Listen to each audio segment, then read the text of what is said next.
Hi, this is Amy and Melissa. We are a couple of retired Texas teachers who are CALTs, Certified Academic Language Therapists. We started our own businesses, and now we have a podcast called The Dyslexia Duo. So join us for our informative podcast, where we'll delve into dyslexia, covering the topics that affect parents, therapists, teachers, practitioners, and anyone who wants to learn more.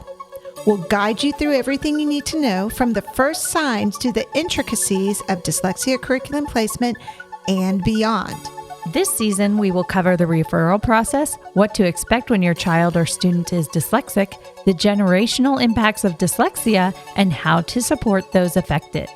Come join us!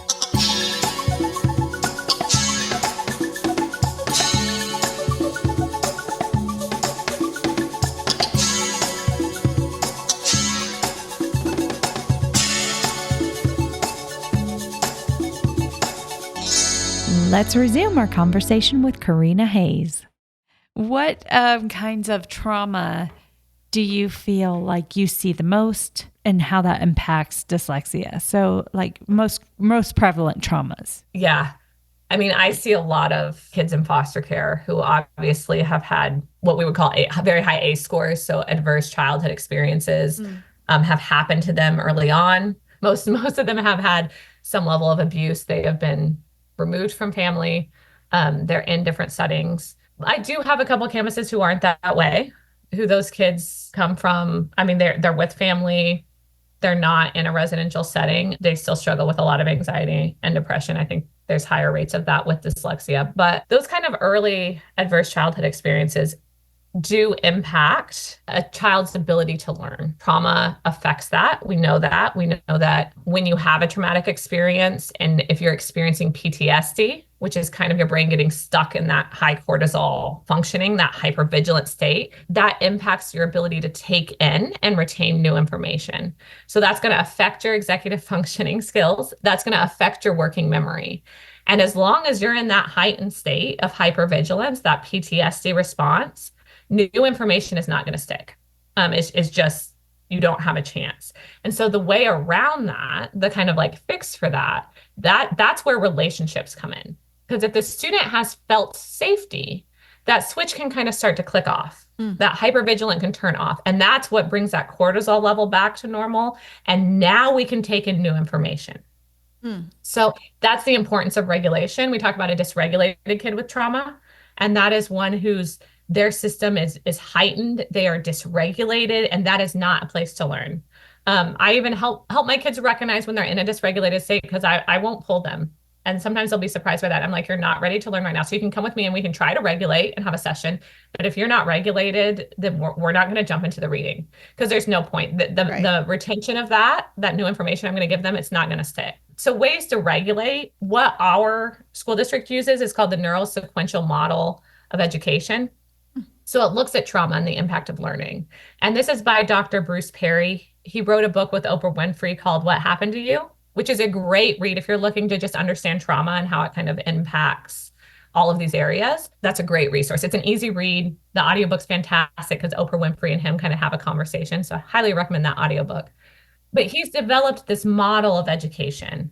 And the key elements that he says for academic growth and learning for these kids who have experienced these traumas, or sometimes even kids who are currently in them, right? Because then your brain's really on that heightened state if you're maybe in a bad home situation, but we don't know that yet as a school, or that kind of a thing.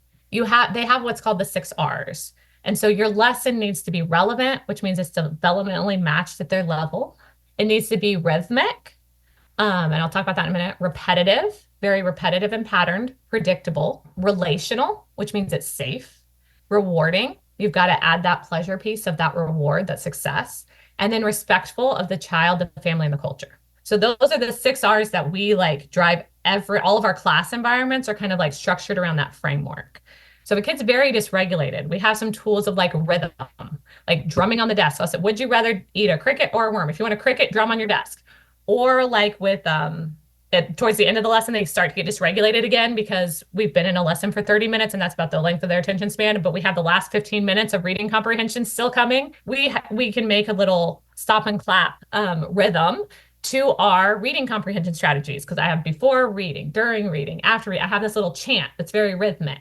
So if we need to get your body moving and do some rhythm regulates our system. It's just like rocking the baby. Yeah. Rocking the baby regulates that system. It's the same thing with older kids. Sometimes walking, sometimes I put my flashcards on the floor and they walk and say the names of the alphabet, or they walk and do the keywords and sounds because they need to regulate. So we're doing both. We're walking and we're still doing our academic task, but we're regulating as we're doing that. And then that information is going to stick. So they've got to be in that regulated state to really get the benefits of that. But yeah, if you incorporate rhythm, if you incorporate repetition, a safe space where they feel safe, not that you're saying, oh, my place is safe, because it doesn't matter if I think that I'm providing a safe place. It's felt safety. The student has to feel that connection with you. So that's why it's just all of these things come into a kid with trauma. You've got to do all of these things to kind of get them in the space to be ready to learn. So, dyslexia therapy really does kind of address, you're describing the R's, and I'm going, yes, that's all of a multisensory. Our social worker has observed me doing dyslexia intervention because I do a lot of virtual services, and sometimes I'm in random offices. I kind of teach everywhere and anywhere. That's sometimes a problem, but it's a strength.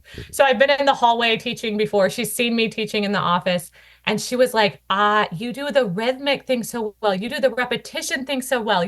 This is everything I'm looking to tell teachers how to do. And it's hard to explain how to translate that into the classroom. I help her train sometimes, but she's been in awe of the dyslexia intervention because it hits so many of those things spot on. And when you can do it one-on-one or two-on-one with this population, it's so effective. And that's where it's hard to group. When you have a lot of kids who are dysregulated, they feed off of each other. So unless you're really good at regulating a group of kids, they really sometimes need that one-on-one, which unfortunately isn't always possible in the school setting. Yeah. But yeah, it does line up so perfectly with a lot of these trauma-informed care models with what these kids need. And that's why we see such crazy growth of kids just skyrocketing their academic success out of being in intervention and just for a little while. I can think to my past where I've actually had a child with an emotional disturbance who is identified as dyslexic, and they go, Amy, he's yours. I'm like,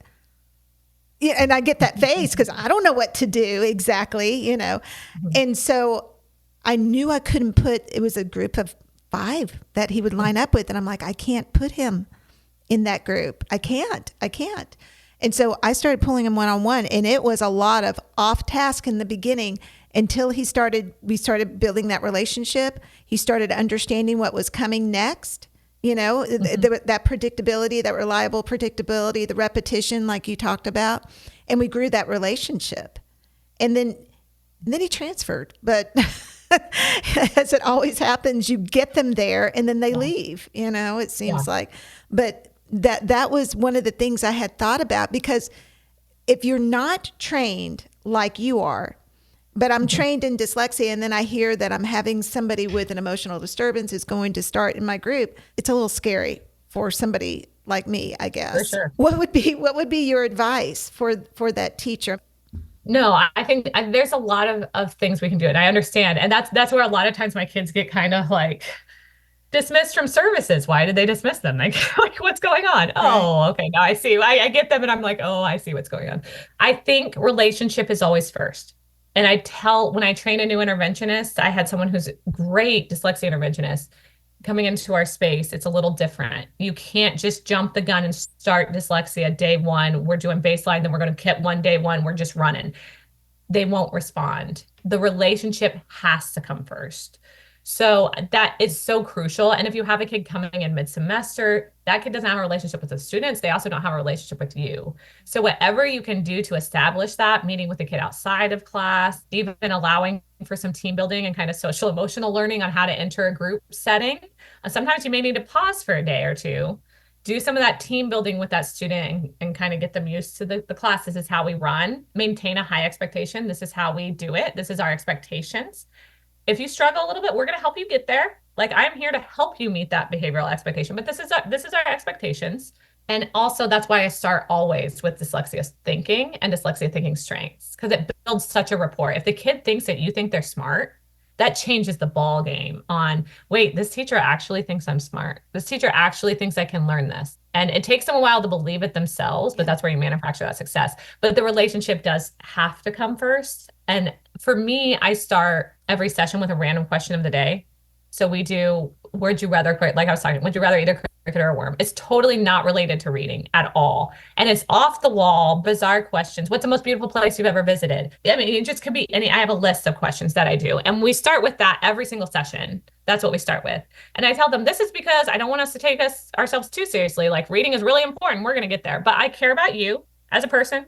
And we're just going to get you reset, because sometimes they're upset about another class or they've had a bad day. And it just kind of like resets them to answer a ridiculous question. But I also use it to gauge their ability to answer verbally on a question when they're asked. And sometimes I'll use it as a writing prompt. And then we can see, is there a discrepancy with their ability to answer this question orally, their oral expression versus their written expression? Can they answer this question in a paragraph? Can they answer in full sentences? So I'm using it as an informal assessment. They don't know that. But it does change the ballgame. And it just takes 2 to 3 minutes, if that. Yeah. Some of the kids think the questions are really funny. And they know a couple times I just started right in. I'm like, okay, this is the last day of the semester. We really got to get it. It's the reading probe. Like we are booking. And they're like, wait, you didn't give me my random question. Like, what's going on, miss? Like, no, you need my random question. And one kid comes because of the random question. And so that's why he shows up, and we're working on extending his ability to read and stay in class for longer than 20 minutes. But I think when you have a small group, that can be very intimidating to kind of build that. But if you just remember, once you get that relationship and the student knows that you're on their side, they're going to trust you, and that'll transform the behaviors. That's the quickest number one thing you can do, is make sure you have that relationship. And then again, make sure it's predictable, structured environment. They need the structure, they need the predictability, which dyslexia is. I mean, dyslexia intervention is all of those things. So if you can get them bought in, you're providing them with that success, that repetition, the relevance. You're actually catching them where they need to be, and the behavior should diminish. We talked a little bit about the schools and how sometimes it is difficult to get the schools to understand the importance of getting these kids the help that they need. What would be the first steps for your recommendations for parents to get that help, either at the school or privately? What would you think would be the first thing that they need to do, and or what kind of data would be helpful? So we can kind of do that two-part. I think for parents, the first thing is definitely to request an evaluation. That full evaluation, although it sounds kind of scary, and some parents are kind of like, I don't know that I want that identifier, or I don't want them in a different class. That full individual evaluation, requesting that evaluation, gives you so much data on how they're learning. And that can really if a teacher can take that data and then tailor the learning to how your child needs to learn, we can get them the right accommodations, the right help, that can just set them up for success. So I definitely think requesting that full evaluation in writing from the school is the very first step. And that identification can happen in kindergarten. You can definitely do that in kindergarten. And the sooner, the better. You don't ever want to wait. That information is never going to be harmful. It is testing. So we do want to be mindful. We don't want to over test a student. We don't want to there is some things to think about there, but it's not detrimental. I think a lot of parents are scared about it being detrimental, but really it's so informative to me as a dyslexia interventionist to see that full evaluation, be like, oh, okay, I think I know what's going on here. And there's some executive functioning deficits, but that's okay, because I can teach those skills. Mm-hmm. Those are skills that I can teach. Like I can empower the student to success once I have that full evaluation. We know everything that's going on. I would also recommend, sometimes you need a second opinion. There's a lot of schools of thought when we come to psychology and dyslexia. There's some old schools of thought. There's some newer ways of thinking about dyslexia identification. And sometimes the evaluator may be trained in a different school of thought that's not going to look at the dyslexia, is maybe not going to just see it for me, it would be very obviously there. I think that's why Texas has brought in CALTs to that process, because we look at things a little bit differently. We're looking for those scores. We're looking at those scores a little bit differently. So requesting the evaluation, but if you really think something is off and you don't agree with the results of that evaluation, you can request the outside evaluation. And Texas has a dyslexia hotline that you can call, and they'll walk you through that process, and they can talk to you about their recommendations for what you should do next if you're disagreeing with that evaluation. So as a parent, it is okay to disagree with that. Remember, that's one person testing your child. That may not be the one and done end all. This is what maybe they're having some issues with, or this is not. If you disagree, trust your gut. Because I think parents have a sense of what's going on with their child, and the parents are often pretty right. Yes, absolutely. But our schools, again, when we talk about this broken system, they don't always respect or empower the parent. And that parent has a seat at the ARD meeting, and the parent has a voice in the evaluation. That's why you have to take parent data. If there's a family history of dyslexia and your child is struggling with reading, the statistical chances that your child has dyslexia is very, very high. Mm-hmm. So you as a parent, you see your kid and and the school, I've heard so many people in education around me talk in a more diminutive way of parents. And I think we need to stop that. I think parents have a lot to say. I think parents need a seat at the table. I think they need to be empowered. When we do a teacher training or a parent training, that's not just required by the handbook. You just do your 45-minute training and done. We need to be empowering parents to understand the signs of dyslexia, to know what to do, to know how to advocate to your student. And if they're saying no to the dyslexia, if there's any way to get them in dyslexia services, advocate as a parent. I know you're saying it's not dyslexia, but they're still not reading at grade level. We've tried the tiered intervention. Please get my kid in dyslexia intervention. You can request that. Knowing what you can request is important. I think the Texas Dyslexia Handbook in Texas is important for a parent to look at. I know it can be intimidating. It's a lot of text, but those are your rights. Yeah. So knowing what that says, I think, is important. So yes, the first step is definitely that evaluation. I think another huge thing is teacher training and making sure teachers understand what dyslexia is and what they're looking for.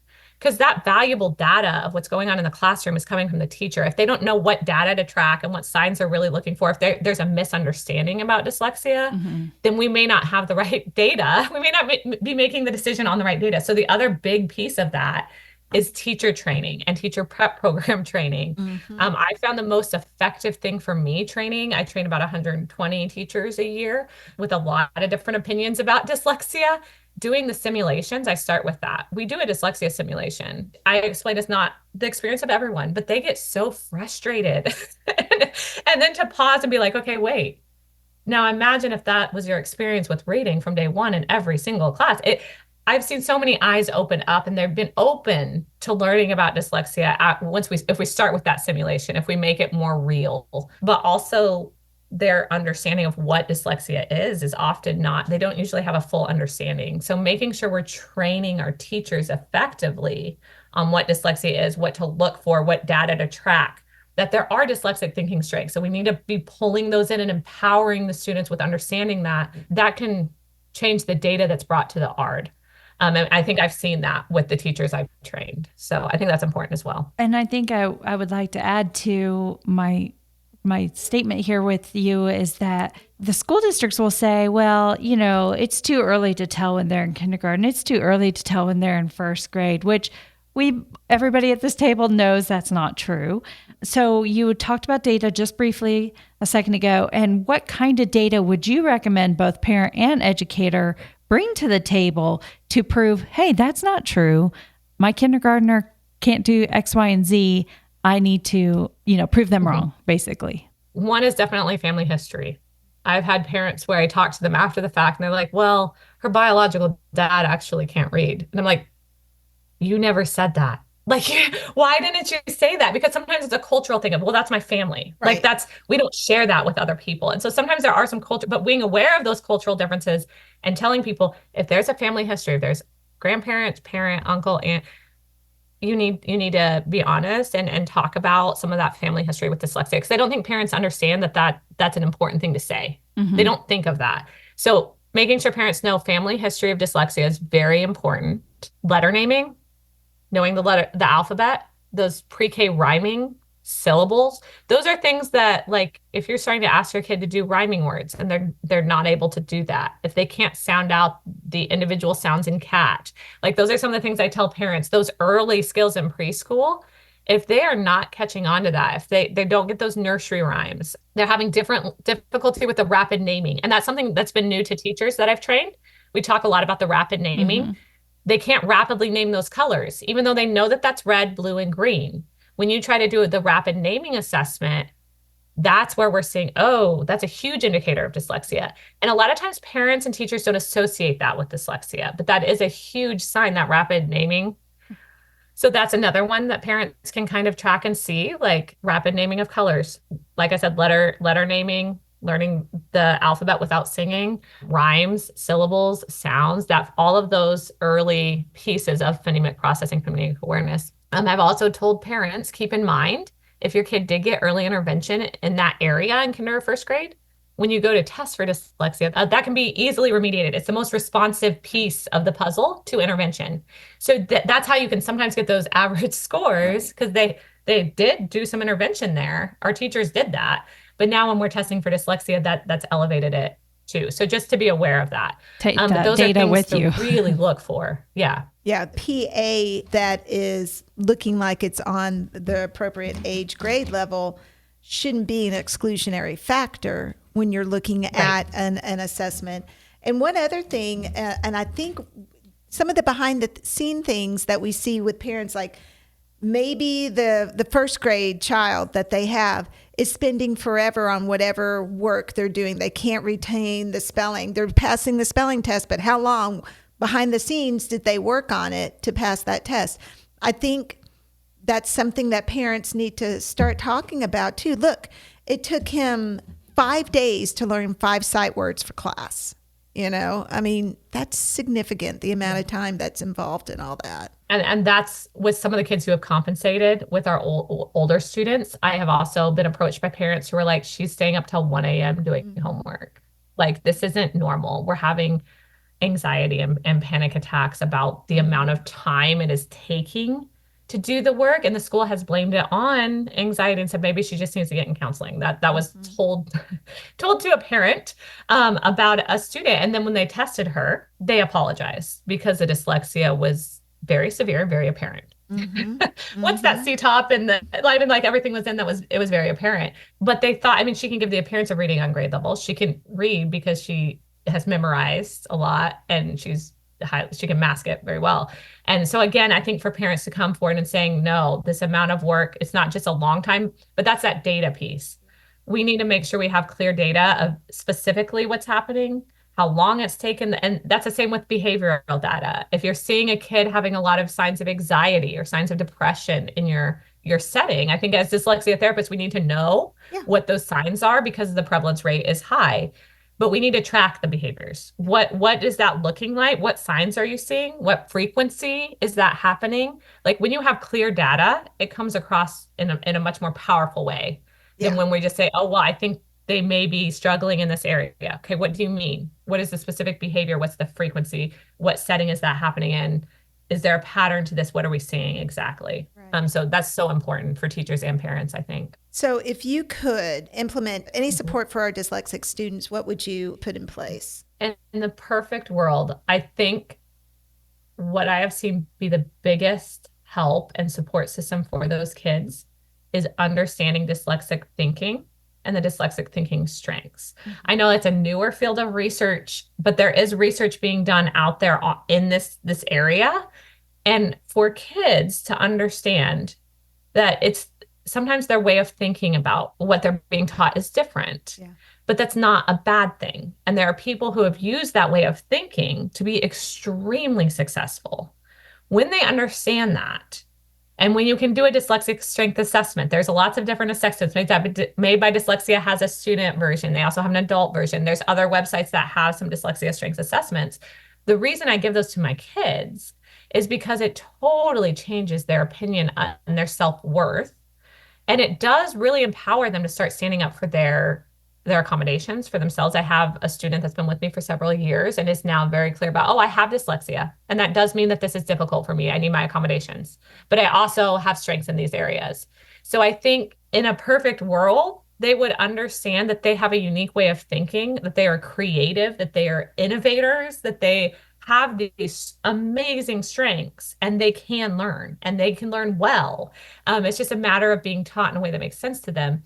that has been the most transformative thing that I do as a dyslexia interventionist. That paired with the success that they can have in reading, it changes their trajectory, because it does get that shame, that underlying guilt of something's wrong with me and I'm just like broken because I can't read. It changes that perception. So I think showing them pictures of the fMRI scans of like how a dyslexic brain processes language, it's very empowering. We do that. We talk about all those elements. So I think that's what I would put in place so that the student can understand, I can learn. My brain does process things differently, but that can come with strengths. My kids don't like to hear it's a gift because they've struggled so much with it. And I agree, you have to give space for the struggle and for the strength. You have to provide that recognition and strength, but they need to understand those strengths. It's so critical to their understanding of who they are and how their brain kind of functions. So that's what I would implement in a perfect world. Okay, start and on early it. identification. Early identification, like getting those kids identified early, in services early. Okay, Yeah, Karena, so get your CALT, get your QI, start writing that curriculum and implement all those pieces in it. I'm giving you 7 years to get it all done. Okay, working on it. We'll be right back after a word from our sponsors. Hi, this is Melissa with Kids First Dyslexia Services. I am excited to share with you my private practice. Kids First Dyslexia Services is a private practice that specializes in dyslexia therapy. Each one-on-one session focuses on instruction specific to your child's needs in a nurturing environment that develops self-esteem, builds confidence, and fosters a sense of accomplishment, resulting in happier kids with higher levels of achievement. We provide a professional, personalized experience, always putting the child first. We value the relationships with both our students and parents, because strengthening skills and overcoming hurdles to achieve desired goals and success is a team effort. For more information, please visit www.kidsfirstdyslexia.com. That is www.kidsfirstdyslexia.com. Hi there. This is Amy Rodenroth, owner of Discovery Dyslexia Services. So tell me if any of these situations are familiar to you. Your dyslexia teacher / therapist has suddenly retired unexpectedly, and you do not have the personnel to fill the space. Or you do not have enough trained teachers or therapists for the number of students who have qualified for dyslexia services, and you need a trained teacher or therapist quickly, like yesterday quickly. Or you need a teacher to provide compensatory services, and you do not have anyone that can provide what's needed. Well, what do? I'm going to tell you what you can do. You can call Discovery Dyslexia Services. Discovery Dyslexia Services can help you with your various dyslexia concerns. We have multiple CALTs who can provide virtual small group therapy. We can also train your teachers in most dyslexia curricula, either virtually or on site. Just let us know how we can help support you. For more information, go to our website at www.discovereed.com. Let me spell that for you. DYSCOVEREAD.com. I don't know, it's a funny name, but we're providing huge services for our dyslexic population. So keep in mind, Discovery Dyslexia Services, covering all your dyslexia needs. The Dyslexia Duo wants to know, do you want to get your name out there? Well, we can help you gain brand awareness. We build better brands simply by taking your own vision for your business and helping it reach a wide variety of audiences. Benefits to advertising on the Dyslexia Duo podcast include direct access to a diverse audience of parents, caregivers, and educators. Association with experts in the field. Also, continuous traffic to the podcast means repeated exposure to your brand. You will be supporting a small business that advocates for children's education and options available to obtain measurable results. Just contact us either through Facebook at The Dyslexia Duo or through email, thedyslexiaduo dyslexia@gmail.com. Thank you. Let's return to the show. Okay, so do you have any recommendations for our listening audience and for us for any kind of websites, articles? Well, I would say I do have some recommendations in different areas. Okay. So if you're a CAL or dyslexia interventionist, I really do think mentalhealth.gov, if you type that in, you can get the link to the government website that kind of tells you all the signs of anxiety, signs of depression. I think we need to be very well versed in those signs, because a lot of times those kids are experiencing success in the dyslexia curriculum. So sometimes we have the most trusted relationship because school is still very hard. And so teachers, that relationship is a little bit strained because they're still struggling in school, but they're safer with us. So sometimes we're the first person to see those signs. And to get those kids the professional help they need when it comes to anxiety and depression, and getting that early is really critical. So I would, if you are a dyslexia interventionist, if you do work with students with dyslexia in the classroom, or even as a teacher, I think that knowing those signs are important. So that's the website for that. As a parent, if you type in findtreatment.gov, that'll take you to that government site, but you can search for mental health treatment. They also have findsupport.gov, which as a parent, you can find some support groups. So if you're noticing some signs of anxiety and depression, I do think it's important to know that those websites exist, and use them. They're there to make sure that parents can get connected with the resources in their area. So that's important, I think. For dyslexic thinking strikes, I love Made by Dyslexia's website. It's very accessible. The kids love how it looks. They have trainings for parents. They have really good trainings for teachers. Lots of high quality video that kind of is very engaging on what dyslexia is and the kind of the positives of the dyslexic thinking and how it's different. And my kids, again, have been very empowered by the resources on that site. So that's great for parents, teachers, and kids with dyslexia. I think that Made by Dyslexia site's great. Now, when we're looking at trauma, for educators, there are 2 books. I pulled them out. Fostering Resilient Learners gives you strategies for creating a trauma-sensitive classroom. Now, a lot of things that come natural to me, sometimes I don't realize that I'm doing them, that kind of create, because I'm trained in a lot of trauma-informed models. This book puts it in a very easy to understand way for teachers. So if you're a teacher, it's a very easy, practical advice on how to deal with some of those high behaviors. What are some practical strategies I can use for that kid that's disrupting intervention? This is a great book for that. And she wrote a second one called Relationship, Responsibility, and Regulation, which is Trauma Invested Practices for Fostering Resilient Learners. So that's by Kristen Sowers and Pete Hall. She wrote it with Pete Hall. But that's a very easy read. So if a teacher is looking for, I work in a Title I school, I'm seeing kids who are impacted by trauma, I need some concrete strategies, that's a great place to start. That's what I would recommend. Also, I had mentioned earlier, Dr. Bruce Perry. He's the one that has kind of designed that neurosequential model of education for kids who have pretty extreme trauma.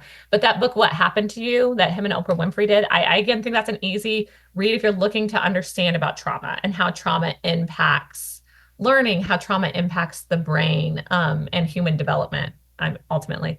That's a great, easy resource, again, and an entry-level resource for that. I think just the last one would be understood.org for parents. They have a dyslexia and anxiety website. If your kid has dyslexia, struggling with anxiety, they have a dyslexia and depression. And they also have standalone just sites about each one of these learning disabilities or mental health issues. And it has very clear strategies you can use, advice for parents, where to go for help. So understood.org is just a great resource for that as well. It's one that's used a lot, but I think it's a great resource to have out there. Thank you so much. That's awesome. Really great. I did find the number for the Texas Dyslexia Hotline. So that's 1-800-232-3030. Oh, look at you. Did that research. You were doing amazing. That's awesome. And thank you so much, Karena. This was wonderful. I learned so much, and I love this. This is my passion as well, and I can tell that you have done a lot of work in this field, so I really appreciate learning from you. Thank you. Yeah, Thank you. Anytime Karena talks during training, I just stop, and she'll start. And the trainees, they just keep their attention, and they're like, wait, no, don't let her stop talking, because they have another question. They have their hand up, and I'm like, go ahead, take it away, Karena. It's fine. Yeah. I actually try not to say too much. I do try to. Right? Then it all comes out. That's the problem, is that it all comes out explodes out at the end. It's okay. I'm ready for somebody else to take over halfway through the day anyway. I mean, it's great. There's so much research out there that I think we tend to forget about, like the emotional behavior disturbance and language deficits. That's sitting at 80% undiagnosed language deficits and emotional behavior disability. So we've got to look at some of these overlays. And so often we're very segmented into our own area of expertise. But with these students, we've got to look at all of those components together. So I think we have a lot more to talk about. So maybe we need to have you back. Yes. I do have a lot of research stuff I didn't get to today, but that's okay because that's kind of dry. I love research. I'm starting to learn that not everyone loves going through research articles like I do, but I do really love it. Well, maybe you could research trauma in utero and how that might be impactful. Oh, yeah. There's a lot about that too. I could go on in that. Trauma can affect in utero, but also those patterns can affect generationally for multiple generations. But the flip side of that is that healing, that relationship, that healing, that professional help can also change that. And that change can impact generational as well. So some people kind of get overwhelmed with that idea that your generational trauma can actually affect DNA and the way it's shaped and formed and our ability to cope. But healing also can do that. We can flip that. We know what to do to help kids heal. We know how to address some of these things. So that's the other exciting part. It's fascinating. So before you do your quote, one of the things I had read from Stephen Dykstra, he said reading's not an evolved skill, but it's more so a social requirement. And it's so powerful that a failure to learn to read and write is experienced as something more than just unable to read and write.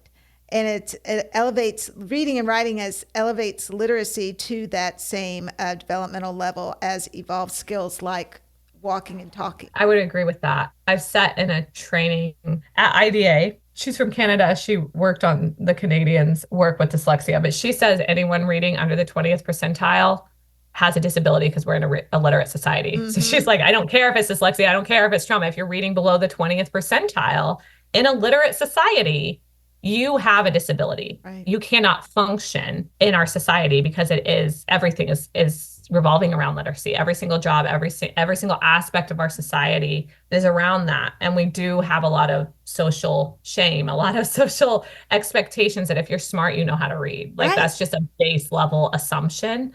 So I kind of agree with that statement. That's where we get such explosive behaviors because kids with dyslexia also have a higher degree of empathy. There's a lot of studies going on right now about that. Why is that? We don't know, but they do. So if you have a higher degree of empathy, you realize very, very early on that there's something different about you. And that usually gets internalized as a negative component. So again, I think that does lead to some of these explosive behavior. The shame is huge. So yes, at the end of my training for teachers, especially ELA teachers, even teachers, we're all dealing with kids with behavior. So I've talked about the importance of understanding what's that root cause of the behavior. Is reading underlying this behavioral component and looking for signs of that as teachers in this field. So this was the quote from Stephen Dykstra. He quoted Don Meichenbaum, which is one of the world's leading experts on trauma and violence. And here's the quote. Don, one of the world leading experts on trauma and violence, and one of the most influential mental health professionals of the last century, said that one thing is more important to traumatized children than anything else. It's more important than therapy, more important than social programs, more important than anything else. The research shows that the single most powerful predictor of their ability to overcome trauma and to survive their circumstances is the ability to read. If they can read, they have a chance at finding success in school and overcoming all of those terrible things in their lives. If they can't, school will only be another source of pain and failure added to all the other sources of pain and failure. If they can read, they can benefit from therapy and everything else that we may try to do for them. If they can't read, it is all a waste of time. Wow. So reading is the most fundamental thing we can teach a kid to do. Sometimes we can get derailed and sometimes feel more sympathy, and that can derail us. And we end up just letting the kid out of doing a lot of hard things, but we can't let that derail us from teaching them to read. Right. We need to understand that, yes, they have been through hard things, but they can also learn how to read. And that is the most important thing as a dyslexia interventionist that I can do for that child. So it's something that, again, when you're working in the field of trauma, we almost pull it back to the opposite side of we need to teach them how to read. For a dyslexia interventionist, in order to teach them how to read, we have to be trauma informed and understand this trauma. But the basis is that ability to read. It is the critical and key component to a student being successful in life. So Perfect. Well, we Thank you. so appreciate Wonderful. you coming on and doing this and giving up a big chunk of your weekend to do this with us. Yes. Thank you so much. That was wonderful. Beautiful. thank you. This has been the Dyslexia Duo with Melissa. And Amy, join us for our next podcast. And if you have any questions, don't forget to check us out on our social media on Facebook or email us at thedyslexiaduo@gmail.com. Thanks a lot. Bye-bye. Bye. The Dyslexia Duo podcast hosts are Amy Rodenroth. Melissa Dean. Our producer is Greg Rodenroth. You can find us on Facebook at the Dyslexia Duo. Email us any questions or comments at thedyslexiaduo@gmail.com. Awareness is so important. Share this podcast with your friends Family, and teachers. thanks for joining us. Bye.